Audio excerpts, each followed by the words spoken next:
ቀጥሎ ወደ ዮናታን አክሊሉ ከሄድኩ በኋላ አንዳንድ ሐሳቦች ላይ እንሄዳለን። የዮናታን አክሊሉ ሐሳብ መልካም ወጣትና ስራዎቹ ሶሪ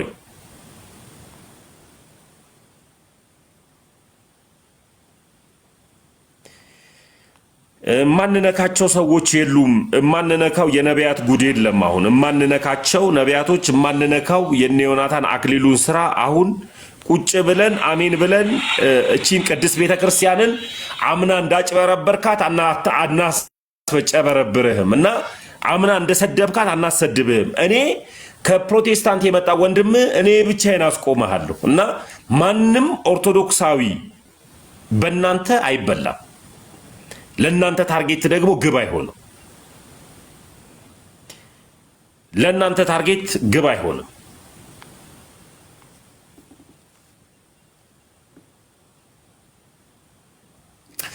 ኔትወርክ ነው።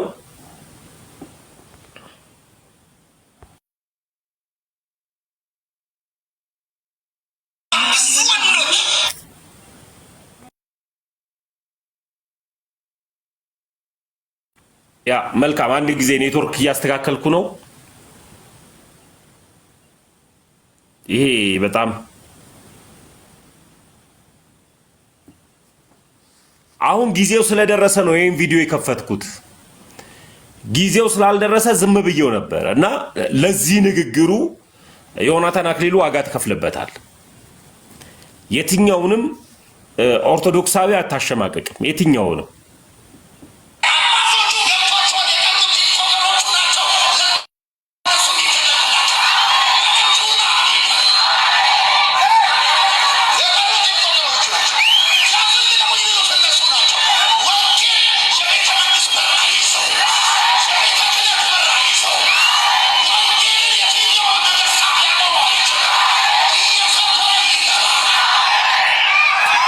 በነገራችን ላይ ወንጌል እየሰራህ አይደለም። ወንጌል እየሰራህ አይደለም።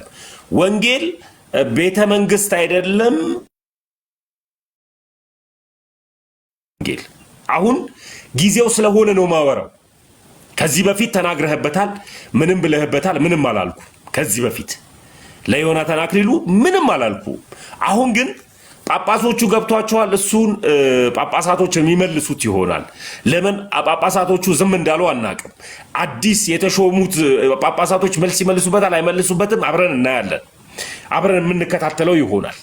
ነገር ግን ቲክታከሮች ስትል በእናንተ ምክንያት በተለይ በዮናታን አክሊሉ ምክንያትና አንዳንድ ጴንጤዎች ገንዘብ እየከፈላችሁ አንዳንድ ቲክታከሮችን ብር እየከፈላችሁ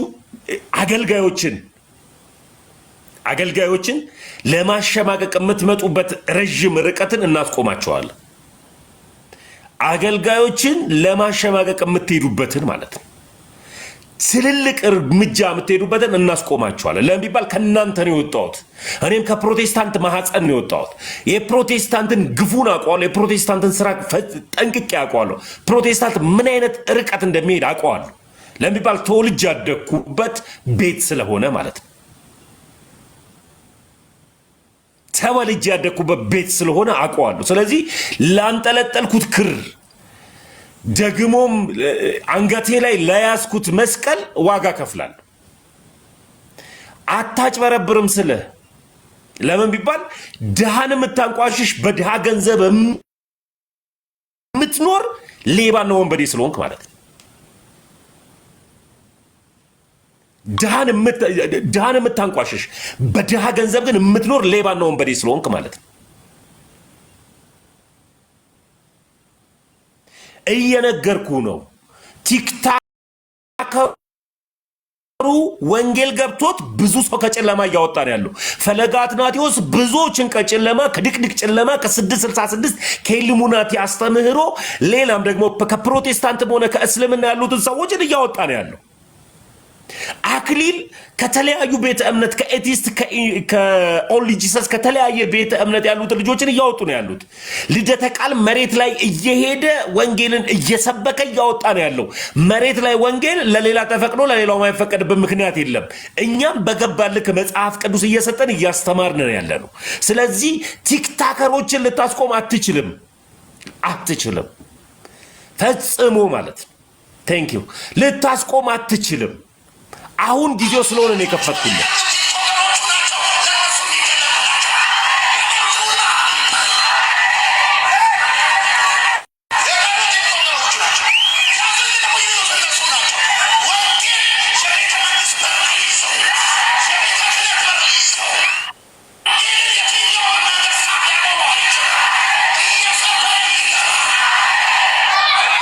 ሲጀምር ፖለቲካዊ ቃላት ስላለበትና ህዝቡም ደግሞ የማስተዋል ችግር ስላለበት በፕሮቴስታንት ቤት ውስጥ ያለው ህዝብ የማስተዋል ችግር ስላለበት ትከንፋለህ ሲባል አሜን፣ ትሮጣለህ ሲባል አሜን፣ ትመጣለህ ሲባል አሜን፣ አትበላም ሲባል አሜን የሚል ለሁሉም ነገር አሜን የሚል ህዝብ ስለሆነ እንጂ አስተውሎ ለሚያዳምጥ ነገር ወንጌል በማንም ተይዞ አያውቅም። በምንም ደግሞ ሊያዝ አይችልም። ወንጌል ክርስቶስ ኢየሱስ ስለሆነ ማለት ነው። ሞትን ያሸነፈ አንድም ጀግና የለም። መሐመድን ሞት አስቀርቶታል። ሉተርን ሞት አስቀርቶታል። ብዙ የሃይማኖት መሪዎችን ሞት አስቀርቷቸዋል። ሞት ያላስቀረው ሞት ሊይዘው ያልቻለው ኢየሱስ ክርስቶስ ነው። ስለዚህ ወንጌል ስለ ልጁ ስለሆነ ወንጌል ታስሮም አይታወቅም፣ በማሰርም ደግሞ ሊፈራራ አይችልም። ዓላማችሁ ፖለቲካንና ሃይማኖትን ለማጋጨት ትልቅ ራዕይን ያነገበ ስለሆነ ዮናታን አክሊሉ ሮጦ ይሄንን ወንጌል ከቤተ መንግስት ጋር ነው የያዘው። ቤተ መንግስትና ምን አይዞም 4 ኪሎ ያለው የቅድስት ሥላሴ ፓትርያርክ እንደማይያዝበትና ገብተንም ወንጌል እንሰራበታለን፣ ገብተንም ደግሞ ይህን ምንፍቅና እናስተምርበታለን የሚል ሐሳብን የያዘ ስለሆነ ነው። አሁን ጊዜው ስለሆነ ዝም አልልም። ጊዜው ስላልነበረ ካወራህበት ቀን ጀምሮ ዝም ብያለሁ። በመልካም ወጣት ስም ልትሰራ የፈለግከው ሌብነትን አስቆማለሁ። ዮናታን አክሊሉ ማለት ነው። ስለዚህ ወንጌል ክርስቶስ ኢየሱስ ነው። ኢየሱስ በሞት አልታሰረም። እንኳን በፖለቲከኛ ኢየሱስ በማንም ተይዞ አያውቅም። ወንጌል ስለ ልጁ ስለሆነ ማለት ነው። እያወራህበትና እየሄድክበት የነበረው ነገር ይህ ስለሆነ ማለት ነው።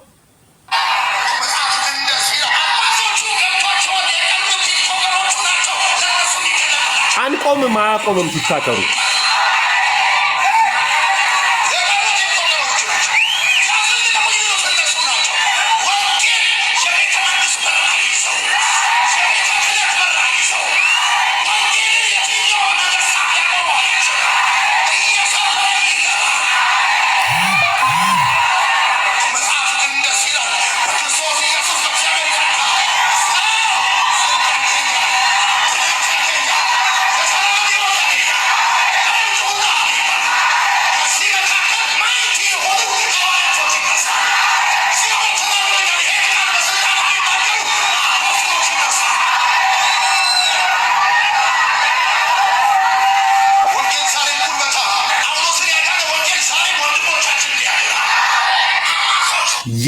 የትኛው ወንጌል ነው ትልቁ ጉዳይ? የትኛው ወንጌል? ቲክታከሮች ይዘውት የመጡትን ወንጌልን አንተ በጩኸት ልታስቆመው አትችልም። ለምቢባል ቲክታከሮች ወንጌልን ለቲክታክ ሊናገሩ አይደለም የመጡት። ወንጌልን ያስተማረች ቅድስት ቤተክርስቲያን አለችን።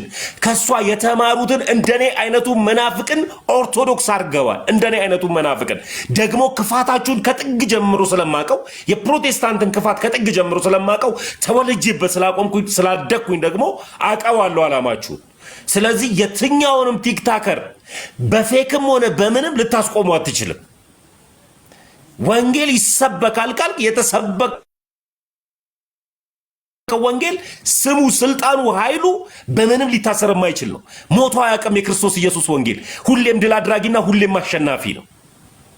ስለዚህ እንድትጠነቀቅ አድርጋለሁ። ዮናታን አክሊሉን ደግሞ በመልካም ወጣት ስር እየዘረፈ ያለውን ገንዘብ እናንተን እየሰደበ ስላለበት ነገር ደግሞ እንሄዳለን። ከዛ በኋላ ምን ዓላማ አንግቦ እንደመጣ በጸጋው ጸድቅ አንድ ጴንጤ ላስገባ። በዚህ ሰዓት በጸጋው ጸድቅ ያለው ከዚህ በኋላ ጸጋው አድኖኛል በጸጋው ብቻ ድኛለሁ የሚል ካለ አንድ ቁጥር ይጻፍልኝ። መጽሐፍ ቅዱስ ላይ በጸጋው ብቻ ድኛለሁ የሚል አንድ ጴንጤ በጸጋው ድነናል እናምናለን፣ ግን ጸጋው ብቻ በቃን፣ አንድ ጊዜ ከዳንኩኝ ድህነቴን አላጣም የሚል አንድ ጴንጤ ካለ አንድ ቁጥር ላስገባ። በጸጋው ብቻ ድናችኋል፣ ከዚህ በኋላ ምንም መልካም ስራም ሆነ ለክርስቶስ ኢየሱስ መኖር የለብንም የሚል ካለ አንድ ጴንጤ አንድ ቁጥር ይጻፍልኝ ላስገባ። መልካም ስራ ለምን ቢባል መጽሐፍ ቅዱስ እምነት ያለ ስራ ሙት ነው ይላል።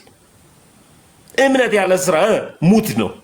ስለዚህ እምነት ያለ ስራ ሙት መሆኑን መጽሐፍ ቅዱስ ድብን አድርጎ ይናገራል። ይሄንን እያወቃችሁ ምን ለማድረግ ነው ትልቁ ዓላማችሁ? ቤተ ክርስቲያንን የኦርቶዶክስን ቤተ እምነትን ለመምታት እየሄዳችሁበት ያላችሁትን ርቀት አስቆመሃለሁ። ዮናታን አክሊሉ ዓላማህን አስቆመሃለሁ። በቲክታክ ላይ እየሰሩ ያሉትን ወንድሞችን ለመምታት የምትመጡትን አንዳንድ ሆድ አደር ፕሮቴስታንቶች እናንተንም አስቆማለሁ።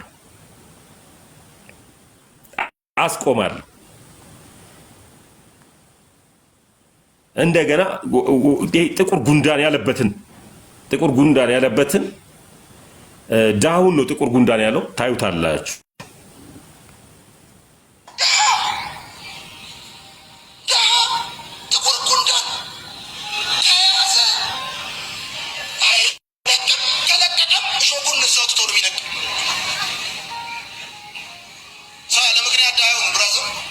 ሰው ያለ ምክንያት ድሃ አይሆንም። ነግራል ሁላችንም ራቁታችን የመጣው ሰው ያለ ምክንያት ድሃ አይሆንም። የሆነ ጉዳይ ወይ አመሉ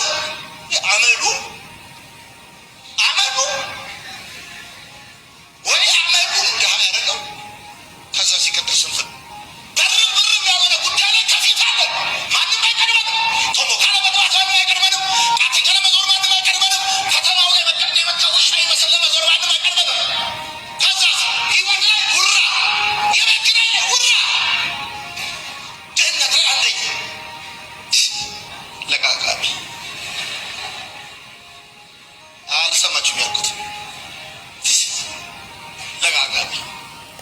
ይህ ሰው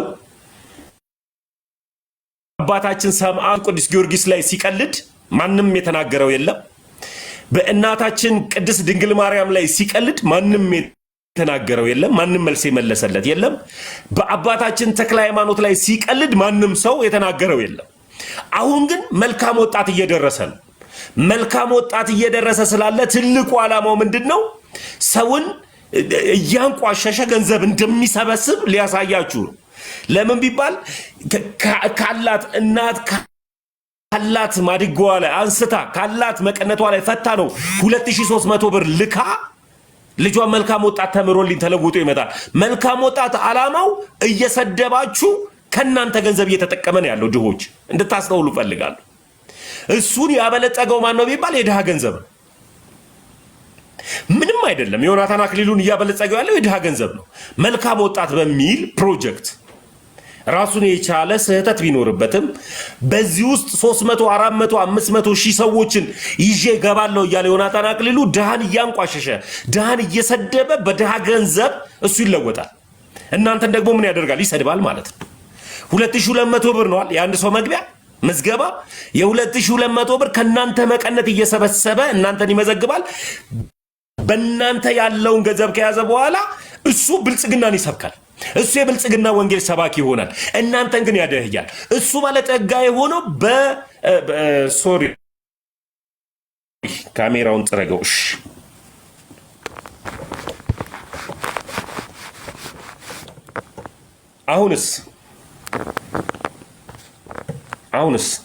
አሁን አሪፍ ነው።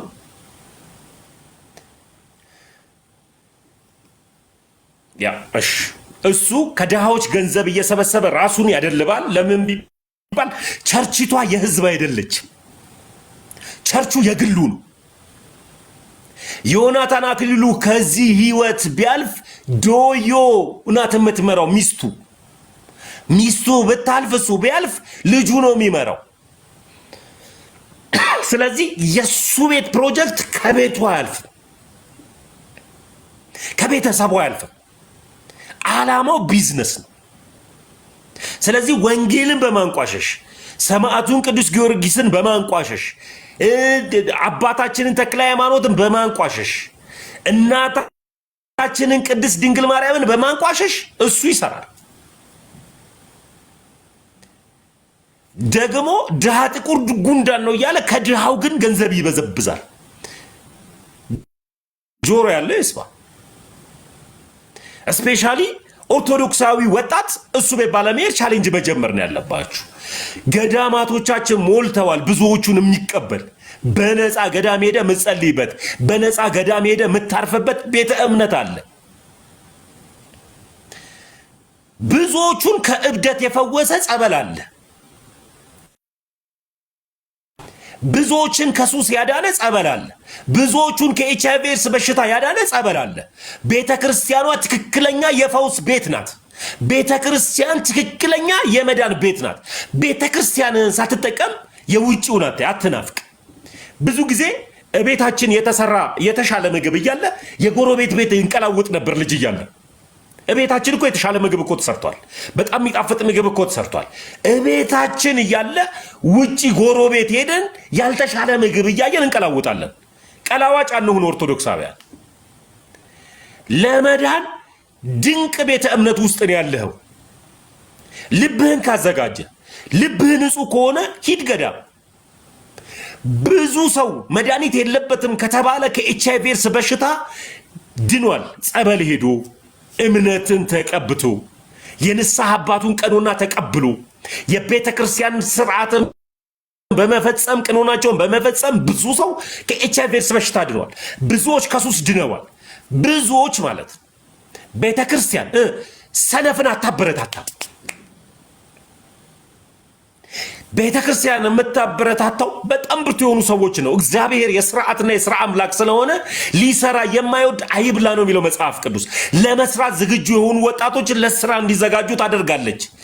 ቤተ ክርስቲያን ትልቁ ስህተት የሌለባት ግን ስህተት የሚመስላችሁ ነገር ምንድን ነው? ህልም፣ ይሄ ጥንቆላ የለባትም። ስህተት እኮ አይደለም እኮ ጥንቆላ፣ ሟርት፣ ምን ድግምት የአጋንንት ነው። ቤተ ክርስቲያን ውስጥ ጥንቆላ የለም። አንተ ነጭ ልብስ የለበስከው እግዚአብሔር አምላክ ይላል፣ ብልጽግና ወንጌል ላይ ከፍ አደርጋለሁ፣ ትበላለህ፣ ትጠጣለህ ይላል። ይህ ቤተ ክርስቲያን ጋር የለም። ለምን ቢባል በክርስቶስ ኢየሱስ እንድትጠነክርና በክርስቶስ ኢየሱስ እምነት እንድትበረታ እንጂ የሚያደርግ አንተ ነጭ የለበስከው ትበላለህ፣ ትጠጣለህ፣ ባለጠጋ ትሆናለህ የሚል የለም። እንደዚህ ጥንቆላ የለባትም ቤተ ክርስቲያን። ራሳቸውን ለማሳየት እንዴት እንደሚመጡ ማየት ትችላል። ቤተ ክርስቲያን ግን አገልጋዮች ራሳቸውን አያሳዩም፣ እግዚአብሔርን ነው የሚያሳዩት። ራሳቸውን አያሳዩም። ፕሮቴስታንት ምን አይነት ሴጣን አምላኪ እንደሆኑ ደግሞ ይውልኝ። ምን አይነት ሴጣን አምላኪ እንደሆኑ ሰጠነ ከሚል ሰው ጋር ምንም አይነት ህብረት የለኝም ብሎ ተናግሯል። በቅርብ ጊዜ ደግሞ በነበረው አንድ የመዝሙር ኮንሰርት ላይ ከዚህም መሪ ጋር ዳቦ ስትቆርስ ታይተሃል። ውግዘቱ ስህተት ነበር። መሰረታችንን ሳንለቅ እንደ አባቶቻችን በዘመናችን እንደገና አዳምጡት ወገኖች። ኢየሱስ ሰጠነ ከሚል ሰው ጋር ይህ ሐዋርያው ኢየሱስ ክርስቶስ ሰጠነ ይላል። ሌላው ደግሞ ኢየሱስ ክርስቶስ አልሰጠንም ብሎ ነው የሚያምነው። ግን አብረው ምን ያደርጋሉ? ዳቦ ይቆርሳሉ። ኢየሱስ ሰይጣን አይደለም። ሰይጣን ነው። ኢየሱስ ሰይጣን ሆኖ ያቀር ሰይጣንን የሚመታ ሰይጣንን የሚቀጠቅጥ ድንቅ ጉልበት ያለው የክርስቶስ ኢየሱስ ስም ነው። ስሙ ኃይል ጉልበት አለ።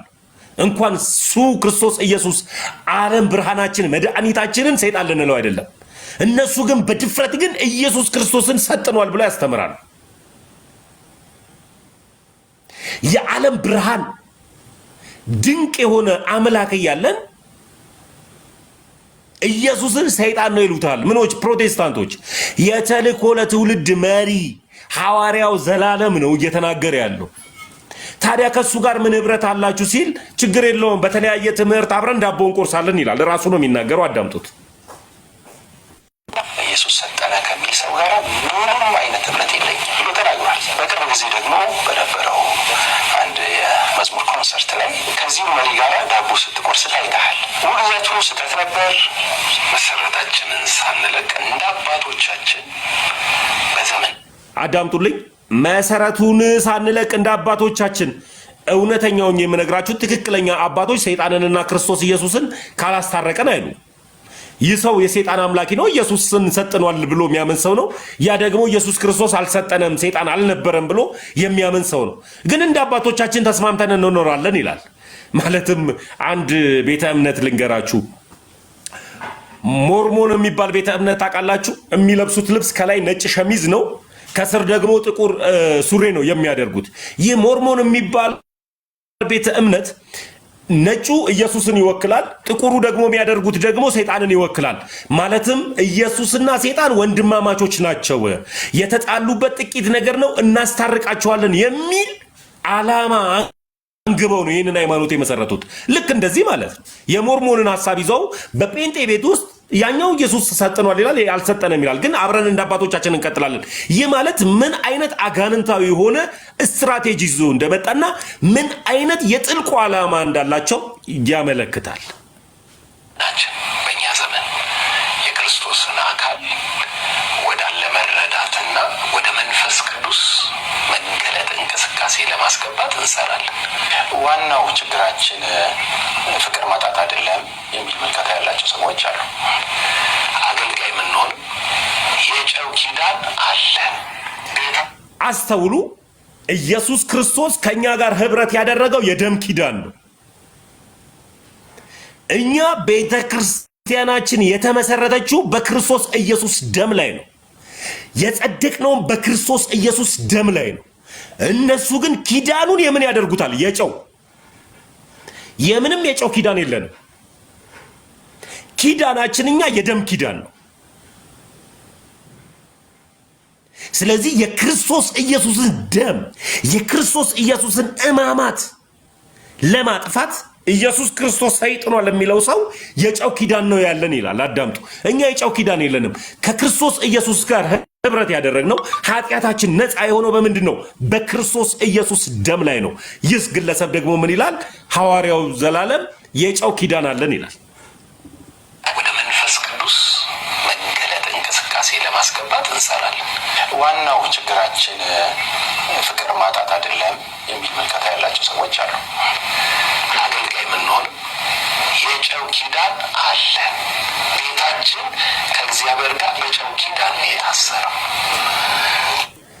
ቤታችን ደግሞ አፉን ራሱ አያስረውም። ቤተ ክርስቲያን ሲል የክርስቶስ ቤት ወይም ቤተ ክርስቲያን የታሰረችው በጨው ኪዳን አይደለም። ቤተ ክርስቲያን የታሰረችው እነዚህ ክርስቲያናዊ ናቸው የተባሉት የክርስቶስ ኢየሱስ ደም ነው። አባቶይ ስለምን ተውከኝ አለው። ስለኔ መራራ ጽዋ የጠጣው የሾህ አክሊል ያደረገው ክርስቶስ ኢየሱስ የደም አክሊል ነው ያደረገልን፣ የጨው አክሊል አይደለም። ስለዚህ እኛና እነዚህ በጨው አክሊል ምን ብለናል? ተያይዘናል ይላል። አስተውሉ ወገኖች። ስለዚህ ፕሮቴስታንቲዝም በቲክታክ የሚያገለግሉትንም ወንድሞችን ለመምጣት ረጅም ርቀት ሄደው ገንዘብ ከፍለው የተለያዩ ሴቶችን አደራጅተው እዚህ ላይ ያሉትን ሰዎች መጥተው ሚዲያውን መቆጣጠር ይፈልጋሉ። የተለያዩ ገንዘብ ወዳድ የሆኑትን ደግሞ አንዳንድ ሆድ አደር ኦርቶዶክሳዊዎችን ይዘው እነዚህን ወንድሞችን ለመምጣት ይመጣሉ። ለምን ቢባል እንደነዚህ አይነት ስህተቶች ሰው እንዳያስተውል፣ አጋንንትም ደግሞ የራሱን ስራ እንዲሰራ፣ ሰይጣንም ደግሞ የራሱን ሐሳብ እንዲያራምድ። ለምን ቢባል በዚህ ፕላትፎርም ላይ የክርስቶስ ኢየሱስ ደም ነፃ እንዳወጣን፣ የክርስቶስ ኢየሱስ ደም እንዳዳነን በግልጽ እየተናገርን ነው ያለነው። የክርስቶስ ኢየሱስን ደም በማክፋፋት የጨው አክሊል ይላል። እኔ የጨው አክሊል ከአምላኬ ጋር አልገባውም። ወይም ደግሞ የጨው ይሄ ቃል ኪዳን ክርስቶስ ኢየሱስ የደም ቃል ኪዳን እንጂ የጨው ቃል ኪዳን ከኔ ጋር አልገባም። እዩ፣ እሱ ከቤተ ክርስቲያን ጋር የጨው ቃል ኪዳን ነው የገባው። ቅዱስ መገለጥ እንቅስቃሴ ለማስገባት እንሰራለን። ዋናው ችግራችን ፍቅር ማጣት አይደለም የሚል ምልከታ ያላቸው ሰዎች አሉ። አገልጋይ የምንሆን የጨው ኪዳን አለን። ቤታችን ከእግዚአብሔር ጋር በጨው ኪዳን ነው የታሰረው። አገልጋዮቹ በዚህ ኪዳን ነው ያላችሁት ተብሎ አገልጋዮቹ ያሉበት ኪዳን ምንድን ነው? የጨው ኪዳን ነው። እኔ የጨው ኪዳን የለኝም። በጨው ኪዳን ምን ብላችኋል? ቃል ኪዳን ገብታችኋል። ሆይ እንንቃ እንጂ ትውልድ እናስተውል እንጂ ወገኖች።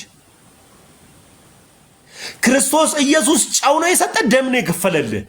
ነጭ ደም ላብ ያላበው ፍቅር ግድ ስላለው ነው፣ እኛን ለማዳን ነው።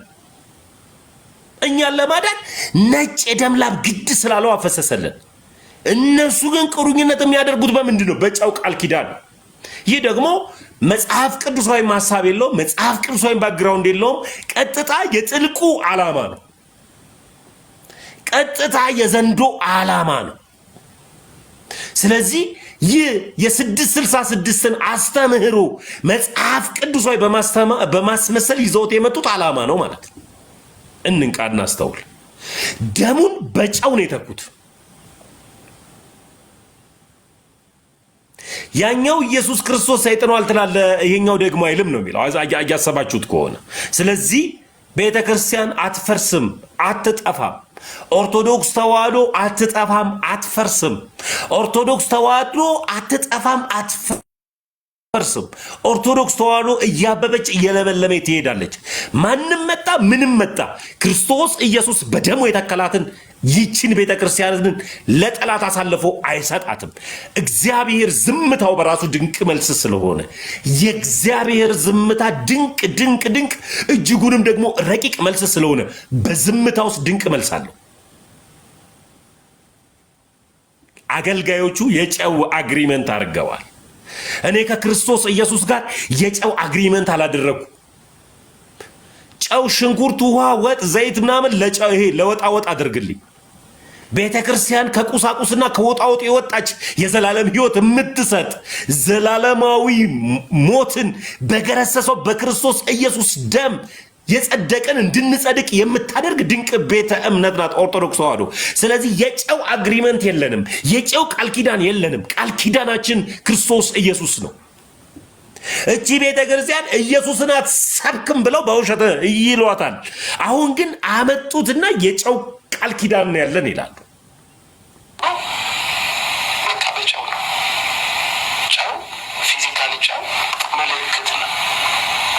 ጨው ታስልሳለህ ቸርች ውስጥ በዛ ቅድም መንፈስ ቅዱስ ምዕራፍ 13 ሰጥቷቸው ይሰሩ በነበረው አስተውላችሁታል። በጌታ ቸርች ውስጥ ጨው ታስልሳለህ ወይ ሲለው መንፈስ ቅዱስ ባዘዘኝ በዛ እንትን ጨው አስልሳለሁ ይላል። ይሁት ጨው ቤተ ክርስቲያን ውስጥ ያስልሳል። አረ በመድኃኒዓለም ያለ የጨው እምነት የሚባል የለም። እምነት የክርስቶስ ኢየሱስ ነው። ጨው እየላስኩኝ እኔ የቦረና ከብት አይደለሁም ወይ የሐረር ከብት አይደለሁም። ጨው እየላስኩኝ አልሰባም። እኔ ጨው የምልሰው በመድኃኒዓለም ያለ ይህ የዲያብሎስ ቃል ኪዳን ነው። ህዝቡን ጨው በማስላስ እያፈዘዙት ነው ያሉት። ጨው አስልሳለሁ ይላል ቸርች ውስጥ። ህዝቡን ምን አይነት እያደነዘዙት እንዳላሰባችሁታል። እኔ ከብት አይደለሁም፣ ትውልዱ ከብት አይደለም። የእግዚአብሔር ልጆችን ጨው እናስልሳለን ይላል ቸርች ውስጥ። ይህ ማለት ተልኮ ለትውልድ ባለራዕይና መስራች ሐዋርያው ዘላለም ነው። እሱም ሰይጣን ሰጥኗል ይላል፣ አንደኛው ደግሞ ሰይጣን አልሰጠንም ይላል። ግን በህብረት ዳቦ ቆርሰው በጨው ቃል ኪዳን ህብረት አድርገናል ከነዚህ ሰዎች ጋር ይላል። ቸርች ውስጥ ደግሞ ምን ብለናል? ጨው አስልሰናል በክርስቶስ ኢየሱስ። ይህ በክርስቶስ ኢየሱስ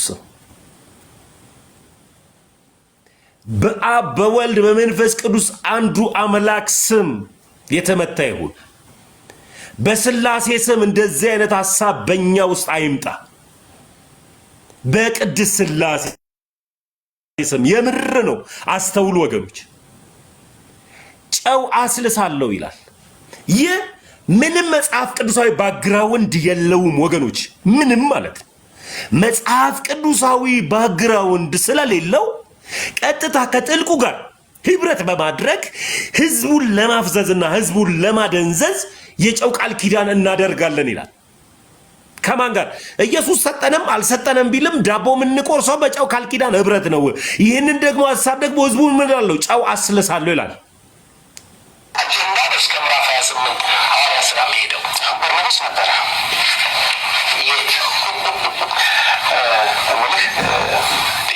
ሌላ ዘላለም ይሄንን ብሎ ይሄንን አስተምሮ ይሄንን ትምህርቱ በዚህ ትምህርቱ ሞግተዋለሁ ብሎ የሚመጣ ሰው የለም። አሁን በዚህ ትምህርቴ የሚሞግተኝ ሰው የለም ነው እያለ ያለው። ለምን ቢባል በዚህ ትምህርቴ ልክ ነኝ። ማንም የወንጌል አማኝ ማንም ፕሮቴስታንት የጨው ቃል ኪዳንን የጨውን ሐሳብን ማንም ሊሞግተኝ አይችልም፣ ሊሞግቱኝም አይችልም ይላል ዘላለም። ስለዚህ ፕሮቴስታንቲዝም ወዴት እየሄደ እንደሆነ አስቡ። እኛ ኦርቶዶክሳውያን ንጹህ የሆነ ወይም ደግሞ የዳን ነው በክርስቶስ ኢየሱስ ደም ቃል ኪዳን እንጂ በጨው ቃል ኪዳን አይደለም። ለዚህም ነው ሰይጣን ትልቁ ዓላማው ሰይጣን የመጀመሪያ ሊመታ የሚመጣው ማን ነው? እናቱን ነው። እናቱን ቅድስት ድንግል ማርያምን። ለምን ቢባል እኔን ወደኸኝ እናቴን ከጠላ የራስ ጉዳይ፣ አትውደደኝ። እኔን ወደኸኝ፣ እኔን ከስትወደኝ እናትህ እኮ ድሃ ነበረች እንትን ነበረች እኮ እናትህ እኮ እንደዚህ ነበረች ሆነ የምታንቋሽብኝ ከሆነ እንዳትወደኝ። እኔ ስጋ ለባሹን ተመስገንን ስትወደኝ እናቴን መውደድ አለብህ። ግን እኔ ነኝ ሚስጥረኛ ጓደኛ፣ እናቴ ደግሞ እናት ናት። የእናት ቦታ ያስፈልጋታል። ለምን ቢባል ልጆች የእግዚአብሔር ስጦታዎች ናቸው ቢልም እኔ ለእናቴ ስጦታ ብሆንም እኔ ካንተ ጋር መጥቼ አድጌ ጓደኛ ስሆን እናቴን እንድትጠላብኝ አይደለም።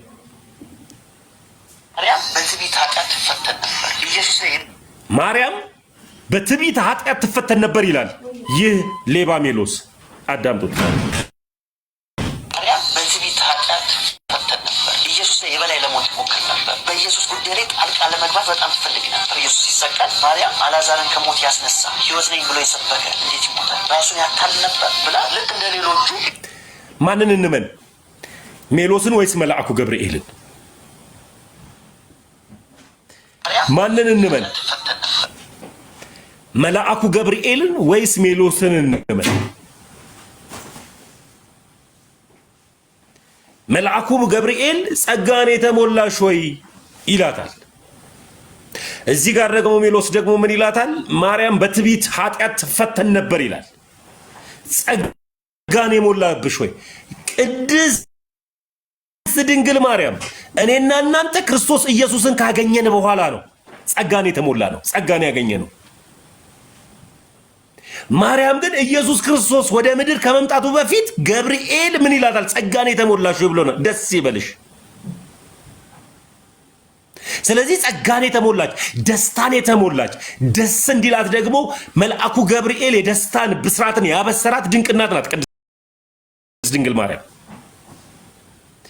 ብዙ ደናግል ሴቶች ነበሩ። ከብዙ ደናግል ሴቶች የተመረጠች በልቧም ንጹህ፣ በሐሳቧም ንጹህ፣ ባካሄዷ ድንቅ እናት ናት። በኃጢአት ስትፈተን አልነበረም። ኃጢአትም ደግሞ በልቧ ስትሰራም አልነበረም። ኃጢአትም በልቧ ያልሰራችን ድንቅ እናትን ኃጢአተኛ ናት ይላታል ሜሎስ።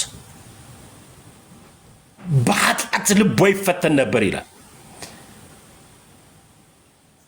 በኃጢአት ልቧ ያልተፈተነ ድንቅ እናት ናት እመቤታችን ቅድስት ድንግል ማርያም። እዚህ ጋር ይሁት ማርያም በትዕቢት ኃጢአት ትፈተን ነበር። ኢየሱስ ላይ የበላይ ለመሆን ትሞክር ነበር። በኢየሱስ አንድም ቦታ ኢየሱስ ላይ የበላይ ለመሆን ሞክር አታውቅም። መጽሐፍ ቅዱሳዊ ባግራውንድ የላቸው። ትልቁ ዓላማቸው ቲክታክ ላይ ያሉትን ወንጌል የሚሰሩ ልጆችን መምታት፣ ከዛ በኋላ ደግሞ ዮናታን አክሊሉ ሚዲያ ላይ ራሱ አዳራሽ ላይ እንደ ቆርቆሮ ይጮሃል፣ አሜን ይላሉ። እንደነዚህ አይነቶቹ ደግሞ ያመጡትን ፕሮጀክት ደግሞ ሚዲያ ላይ ይበትኑታል። እሺ ይቅርታ፣ ሜሎስ ልክ ነው የምትሉ ሰዎች ካላችሁ አንድ ቁጥር ጻፉልኝና ላስገባችሁና መጽሐፍ ቅዱሳዊ ባክግራውንድ ንገሩ። አንድ ቁጥር ጻፉልኝ። በተደጋጋሚ ሜሎስ ልክ ነው የምትሉ ጴንጤዎች አይቻሉ። ማርያም ትዕቢተኛና በትዕቢት ኃጢአት መወጠሯን ተነግሩኛላችሁ።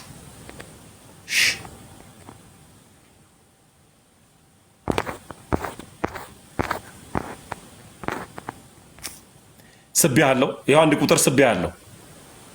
ማርያም ትዕቢተኛና በትዕቢት ኃጢአት መወጠሯን ማስረጃ የምትሰጡኝ ሜሎስ ልክ ነው የምትሉ አሁንም አንድ ቁጥር ጻፉ። ስስብ አልገባም። አንድ ቁጥር ጻፉልኝ። ልክ ነው ብላችሁ አትጻፈዋ። አንድ ቁጥር ጻፉልኝ። መጽሐፍ ቅዱሳዊ ባክግራውንድ ያላችሁ መጽሐፍ ቅዱሳዊ ባክግራውንድ ያላችሁ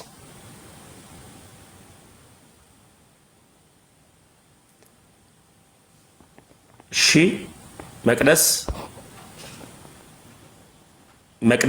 መቅደስን እኔ ኔትወርክ ኤምቢ ብሎ ነው ገስት ላኪና ወይ ላስገባሽ ወይም ሳቡልኝ።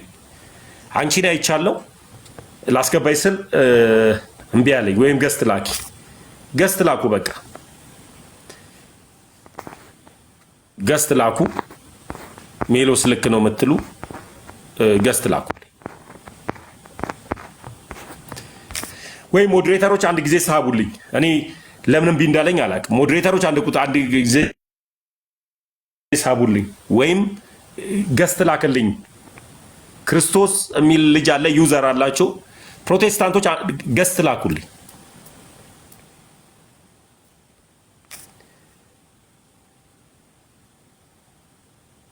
ገስት ላኩልኝ።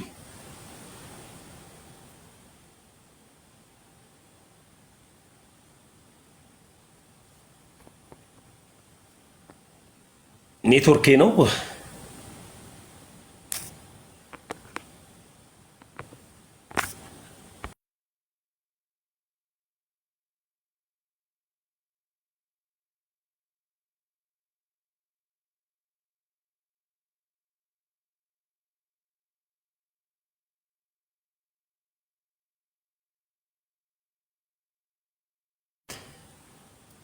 እስቲ ኔትወርኬን አስተካክያለሁ መሰለኝ።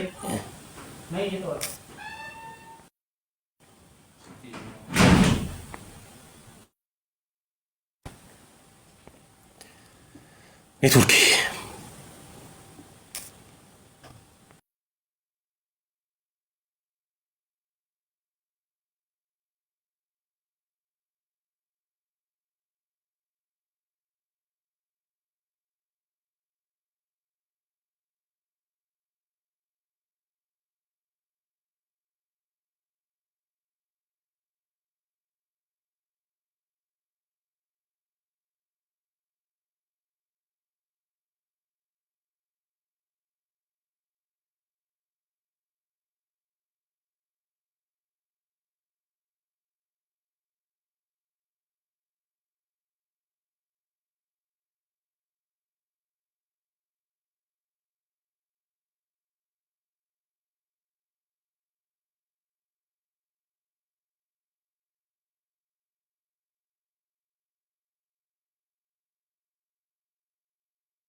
አሁን መጥቻለሁ አይደል?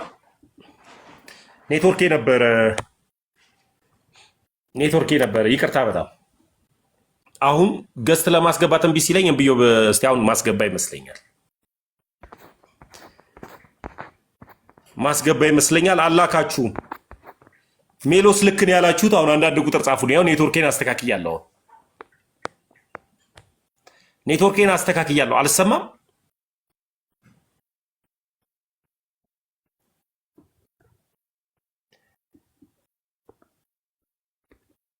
ምህረት ስቤሻለሁ። አሁን ከተሰማ መልካም። ኔትወርክ ስላስተካከልኩኝ። ማርያም ልቧ በኃጢአት ተወጥሮ ነበር የምትሉ ካላችሁ ይኸው መጽሐፍ ቅዱሳዊ ባክግራውንድ ያላችሁን ስቤያለሁ። እየሳብኳችሁ ነው። ካልሆነ አትቀልዱ። ወደ ራሴ ሀሳብ ልሂድ። ሜሎስ ልክ ነው ማርያም ትወጥራለች የምትሉ ካላችሁ አሰሙኝ አንድ ጊዜ። በዚህ ቤት ኃጢአት ትፈተን ነበር። ኢየሱስ ላይ የበላይ ለመሆን ትሞክር ነበር። በኢየሱስ ጉዳይ ላይ ጣልቃ ለመግባት በጣም ትፈልግ ነበር። ኢየሱስ ሲሰቀል ማርያም አላዛርን ከሞት ያስነሳ ሕይወት ነኝ ብሎ የሰበከ እንዴት ይሞታል? ራሱን ያታል ነበር ብላ ልክ እንደ ሌሎቹ ኢየሱስ ላይ ትዘባበትበት ነበር። ማስረጃ እኔ ያው ማስረጃ ነው የምፈልገው። በማስረጃ ሰላም ምህረት አብዝቶ እናታችን ቅድስት ድንግል ማርያም በመልጇ ይቅር ትበለ። የዛሬዋ ኪዳነ ምህረት በመልጇ ይቅር ትበለ። ምህረት አንድ ቁጥር ጽፈሽ ነበር ፕሮቴስታንት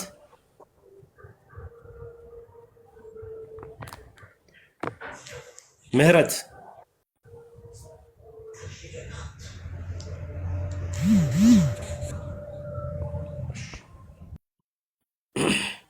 ሌላ ፕሮቴስታንት አንድ ቁጥር ጻፉልኝ።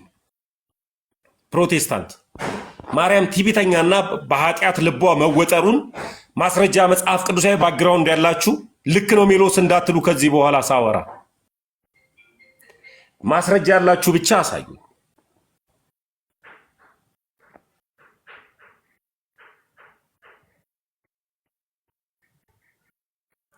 እየሳብኳችሁ ነው። እሺ የምታውቅ ከሆነ እና ገብታ አሳየኝ።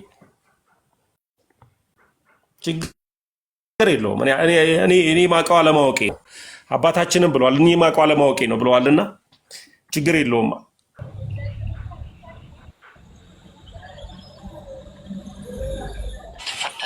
ኢየሱስ የበላይ ለሞት ሞክር ነበር። በኢየሱስ ጉዳይ ላይ ጣልቃ ለመግባት በጣም ብሎ የሰበከ እሺ ዮናስ ሚውት አርግ ዮናስ ግዛቸው እንኳን ደህና መጣ።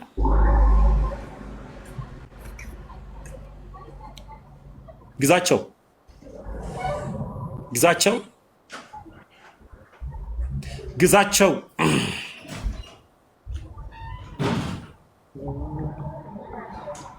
እሺ ታች ውረድልኝ። ዮናስ አቤት ሰላም ብያለሁ። የት ቤተ እምነት? ሰላም እንዴት ነህ ታምዬ? እግዚአብሔር ይመስገን ሁሉ ሰላም። የት ቤተ እምነት? ሙሉ ወንጌል። መልካም። ማርያም በትዕቢት ኃጢአት ተወጥራ ነበረ። እኔም ስታሳየን ትንሽ ደንግጫለሁ። ግን ያው ሜሎስን ዲቤት አድርገህ ብትጠይቀው አይሻልም? ራሱ እንዳሰብ እሺ እና ሼር አድርገው ሜሎስን ታች ውረድና ሼር አድርገው። ሜሎስን ሼር አድርግልኝ። ሜሎስን ሄደህ አንተ ሼር አድርገው።